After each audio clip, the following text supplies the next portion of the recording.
Hello दोस्तों, आपका अपना यूट्यूब चैनल एडुकेयर पॉइंट में एक बार फिर से स्वागत है। आज हम लोग देखेंगे आज आरआरबी ग्रुप डी में पूछे गए फर्स्ट शिफ्ट के प्रश्नों को। तो यदि आप लोग वीडियो को पहली बार देख रहे हैं तो चैनल को सब्सक्राइब कर ले और बेल आइकन को भी दबा दें, जिससे कि सभी वीडियो का नोटिफिकेशन आप लोग को मिलता रहे।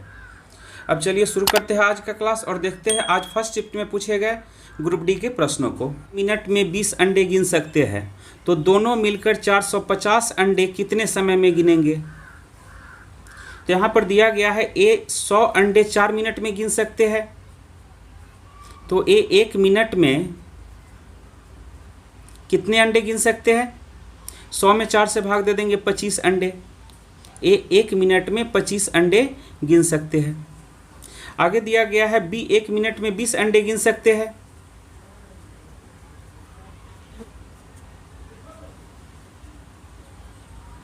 तो दोनों मिलकर के 1 मिनट में दोनों यदि एक साथ गिनना शुरू कर दे तो 1 मिनट में कितने अंडे गिन लेंगे, 45 अंडे। तो पूछा गया है दोनों मिलकर 450 अंडे कितने समय में गिनेंगे। तो दोनों मिलकर के 1 मिनट में कितने अंडे गिनते हैं, 45 अंडे। तो 450 अंडे गिनने में कितना समय लगेगा, 450 बटे 45 यानी कि 10 मिनट। तो दोनों मिलकर के 10 मिनट में 450 अंडे गिन लेंगे।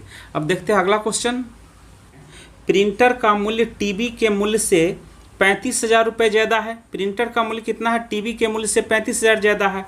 यदि प्रिंटर तथा टीवी के मूल्य का अनुपात 2:1 है। यहाँ पर है प्रिंटर तथा टीवी के मूल्य का अनुपात 2:1। प्रिंटर का मूल्य यदि 2 होगा तो प्रिंटर का मूल्य 2 होगा तो टीवी का मूल्य कितना हो जाएगा, 1। तो कितना ज़्यादा है, 1 ज़्यादा है। तो हम लिख सकते हैं 1 यूनिट बराबर 35,000।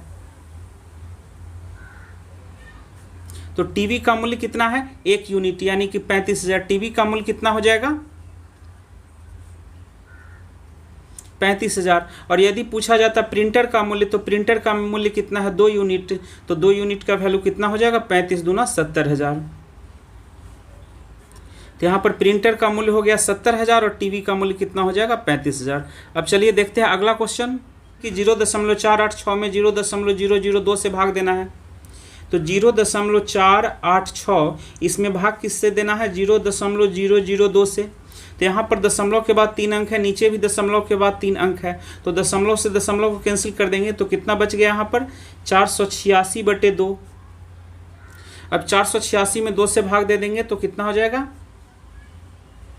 243। तो इसका सही आंसर हो जाएगा 243। अब चलिए देखते हैं अगला प्रश्न। तो यहाँ पर प्रश्न है किसी त्रिभुज की भुजाएं 12, 14 तथा 16 मीटर है। त्रिभुज का क्षेत्रफल कितना होगा। तो यहाँ पर त्रिभुज का तीनों भुजा दिया हुआ है। पहला भुजा कितना है, 12 मीटर, दूसरा भुजा है 14 मीटर और तीसरा भुजा है 16 मीटर। तो सबसे पहले हम क्या निकालेंगे, एस। तो एस बराबर होता है a + b + c/2। तो 12 + 14 + 16 बटे 2। तो 16 और 14 30, 30 12 कितना हो जाएगा, 42 बटे 2। तो एस कितना हो गया, 21। अब निकालेंगे त्रिभुज का क्षेत्रफल हिरोन के सूत्र से। तो त्रिभुज के क्षेत्रफल का फॉर्मूला होता है √s × s - a s - b × s - c।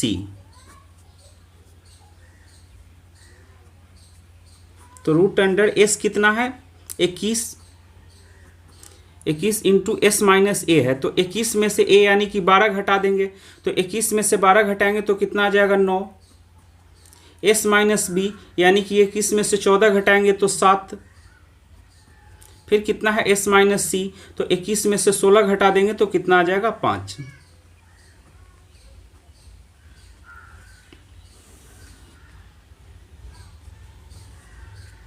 अब हम 21 को लिख सकते हैं 3 × 7। 9 को लिख सकते हैं 3 × 3 × 7 × 5। तो यहाँ पर 3 का जोड़ा लग रहा है तो एक 3 निकाल लेंगे बाहर। फिर 7 का भी जोड़ा लग रहा है तो एक 7 भी निकाल लेंगे। और 3 और 5 का जोड़ा नहीं लग रहा है तो 3 × 5 = 15 को रूट में ही रहने देंगे। तो इसका आंसर हो जाएगा 7 × 21 √15 मीटर स्क्वायर। अब चलिए देखते हैं अगला क्वेश्चन। यहाँ पर प्रश्न पूछा गया है दो सह-अभाज्य संख्याओं का HCF क्या होगा। तो दो सह-अभाज्य संख्याओं का HCF कितना होता है, 1 होता है। तो इसका सही आंसर हो जाएगा 1। अब देखते हैं अगला क्वेश्चन। तो दूसरा मूल्य क्या होगा। तो यहाँ पर हम x के जगह 3 रख देंगे तो k का मान निकल जाएगा। तो 3 का square minus 9 into 3 plus k बराबर 0। तो 3 का स्क्वायर कितना होगा 9 माइनस 9 3 27 प्लस k बराबर 0। तो माइनस 18 प्लस k बराबर 0। तो k बराबर कितना हो जाएगा 18। अब हम क्या करेंगे, k के जगह 18 रख देंगे। तो x square minus 9x plus 18 बराबर 0। अब यहाँ पर इसका गुणनखंड कर लेंगे। तो x square minus 6x minus 3x, minus 6x minus 3x कितना हो जाएगा माइनस 9x, और माइनस 6 माइनस 3 में गुना करेंगे तो कितना हो जाएगा प्लस 18 बराबर 0। अब ये दोनों में से कॉमन कितना ले लेंगे x। तो x माइनस 6। अब ये दोनों में से कॉमन लेंगे माइनस 3। तो यहाँ पर बचेगा x माइनस 6 बराबर 0। तो x माइनस 3 और x माइनस 6 हो गया गुणनखंड। तो x माइनस 3 बराबर यदि 0 लेते हैं तो x बराबर क्या हो जाएगा 3। तो ये हो गया पहला मूल जो कि प्रश्न में दिया हुआ है। और x माइनस 6 बराबर 0। तो x बराबर क्या हो जाएगा 6। तो ये हो गया दूसरा मूल्य, दूसरा मूल जो कि पूछा गया है। अब चलिए देखते हैं अगला क्वेश्चन। तो यहाँ पर प्रश्न है root under 1 minus cos A बटे 1 प्लस कॉस ए। तो इसको हम लोग क्या करेंगे, परिमेयकरण कर देंगे। 1 माइनस कॉस ए बटे 1 प्लस कॉस ए। तो ऊपर नीचे गुना कर देंगे। यहाँ पर है 1 प्लस कॉस ए तो ऊपर नीचे गुना कर देंगे 1 माइनस कॉस ए से। तो 1 माइनस कॉस ए बटे 1 माइनस कॉस ए। तो यहाँ पर अब हो जाएगा 1 माइनस कॉस ए इंटू 1 माइनस कॉस ए। तो 1 माइनस कॉस ए का होल स्क्वायर अब बटे 1 plus cos A 1 minus cos ए। तो ये हो जाएगा 1 माइनस कॉस स्क्वायर ए।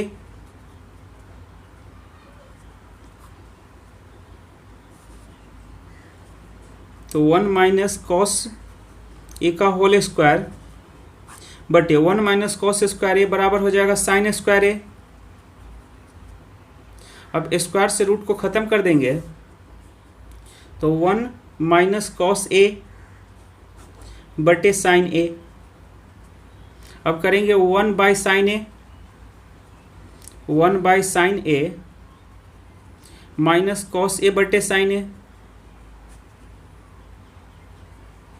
तो 1 बाई साइन ए बराबर होता है फॉर्मूला कॉसेक ए, और कॉस ए बटे साइन ए बराबर होता है कॉट ए। तो इसका सही आंसर हो जाएगा cosec A minus cot A. अब चलिए देखते हैं अगला क्वेश्चन। तो यहाँ पर प्रश्न है 5 के पावर 8 गुने 5 के पावर 6 गुने 5 के पावर 3। तो यहाँ पर सबका क्या है, आधार बराबर है और गुना के रूप में है। तो जब भी आधार बराबर हो और गुना के रूप में हो तो क्या करेंगे, घात को जोड़ देंगे। 5 के पावर 8 जोड़ 6 जोड़ 3। तो 8 6 14 3 17। तो इसका आंसर हो जाएगा 5 के पावर 17। अब चलिए देखते हैं अगला क्वेश्चन। तो यहाँ पर प्रश्न है 1280 रुपये का 5% वार्षिक ब्याज की दर से 3 वर्ष का साधारण ब्याज ज्ञात करें। तो यहाँ पर मूलधन दिया हुआ है 1280 रुपये, दर दिया हुआ है 5% और समय दिया हुआ है 3 वर्ष। साधारण ब्याज पूछा जा रहा है। तो साधारण ब्याज बराबर फॉर्मूला होता है मूलधन गुने समय गुने दर बटा 100। तो 1280 गुने 3 गुने 5 बटा 100। 0 से 0 कैंसिल कर देंगे। 5 दूना 10, 2 से काट देंगे 6 दूनी 12 और 4 दूनी 8 64। तो 64 गुने 3। अब 64 में 3 से गुना कर देंगे। 4 3 12, 6 3 18 और 1 19 192। तो साधारण ब्याज कितना हो जाएगा 192। अब चलिए देखते हैं अगला क्वेश्चन। किलोमीटर की दूरी तय करनी हो तो उसे कितना समय लगेगा यदि उसका वर्तमान चाल 60 किलोमीटर प्रति घंटा है। व्यक्ति का वर्तमान चाल कितना है 60 किलोमीटर प्रति घंटा, और प्रत्येक 2 घंटे पर उसका चाल 15 किलोमीटर प्रति घंटा बढ़ जाता है। तो पहला घंटा में व्यक्ति का चाल कितना रहेगा 60 किलोमीटर प्रति घंटा। तो 1 घंटा में कितना दूरी तय कर लेगा 60 किलोमीटर। दूसरा घंटा में व्यक्ति का चाल कितना रहेगा 60 किलोमीटर। तो 2 घंटा में कितना दूरी तय कर लिया? 120 किलोमीटर।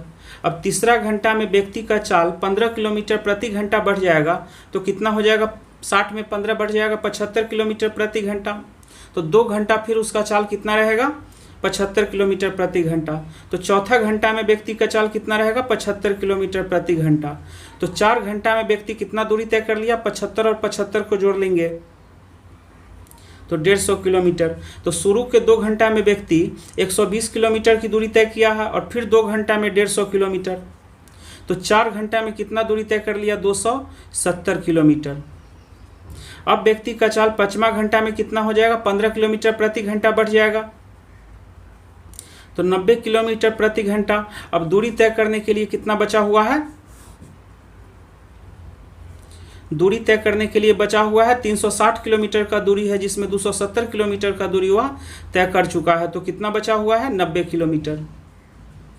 तो 90 किलोमीटर का दूरी तय करना है और 5वां घंटा में उसका चाल कितना है? 90 किलोमीटर प्रति घंटा। तो कितना समय लगेगा? 90/90 यानी कि 1 घंटा। तो कुल कितना समय लग गया? 4 घंटा और 1 घंटा 5 घंटा। तो इसका सही आंसर हो जाएगा 5 घंटा। अब चलिए देखते हैं अगला क्वेश्चन। बीटा का मान ज्ञात करें। तो यहाँ पर a बराबर कितना है? 1, b बराबर कितना है? -5 और c बराबर कितना है? 2। हमें मान निकालना है 1/α प्लस 1/बीटा।